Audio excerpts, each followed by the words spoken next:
That we could meet here in New York. Yeah, absolutely. A meeting long in the making, but held behind closed doors with the media barred.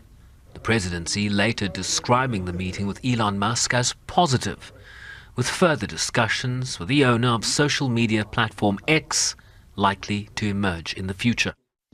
On a day that saw President Ramaphosa engage in a roundtable geared towards critical mineral value chains, recognizing that the country's healthy mineral deposits could be a key catalyst for inclusive growth.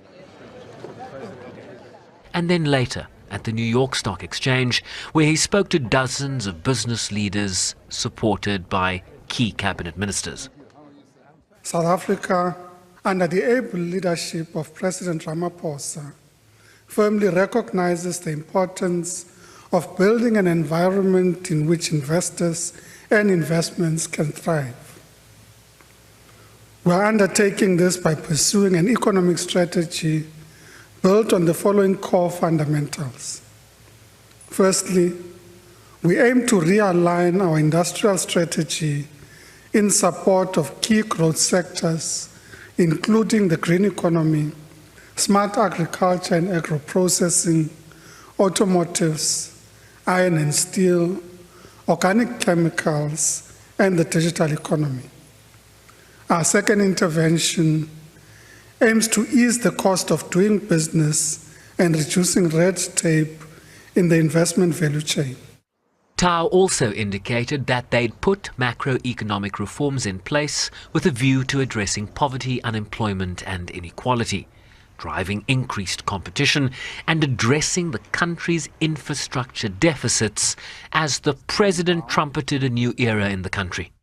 Over the years, the ANC, which is the main party, continued to have other parties involved in the executive of the country to govern with it.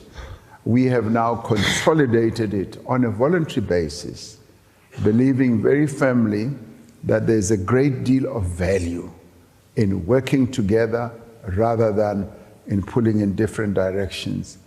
I should say that this development has been welcomed by even business people in our country. The level of confidence has now gone up enormously. He said the level of cooperation in the GNU had been engendered by the spirit of former President Nelson Mandela, that he argued was propelling the country forward.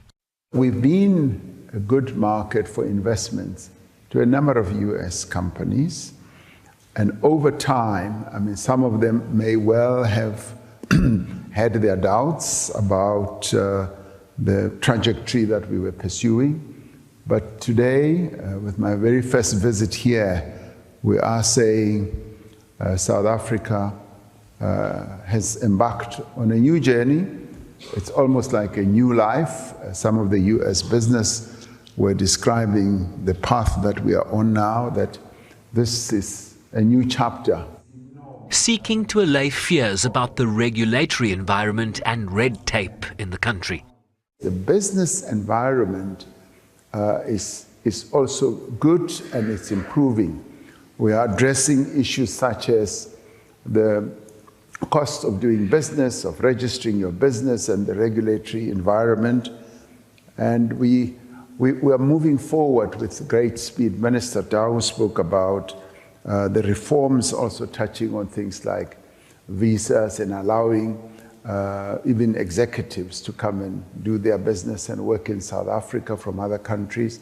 So all those matters are being addressed as part of our broad reform process, which is gaining momentum. With this message from the CEO of the New York Stock Exchange.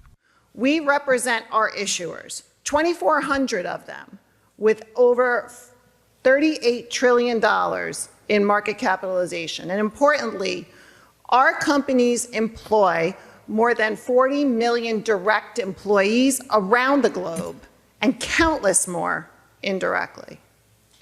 Now, this community includes 7 companies that call South Africa home. And those companies make up $40 billion in market value. We understand the value and opportunity that South Africa offers investors. And we understand the leadership role that South Africa plays in economic development across the African continent and in the global economy. Music to the ears of the South African delegation, with a clear invitation to investors to look at the country anew. With President Ramaphosa and his delegation ringing Monday's closing bell at the largest stock exchange in the world by market capitalization. Shervin Brycebees, SABC News, New York.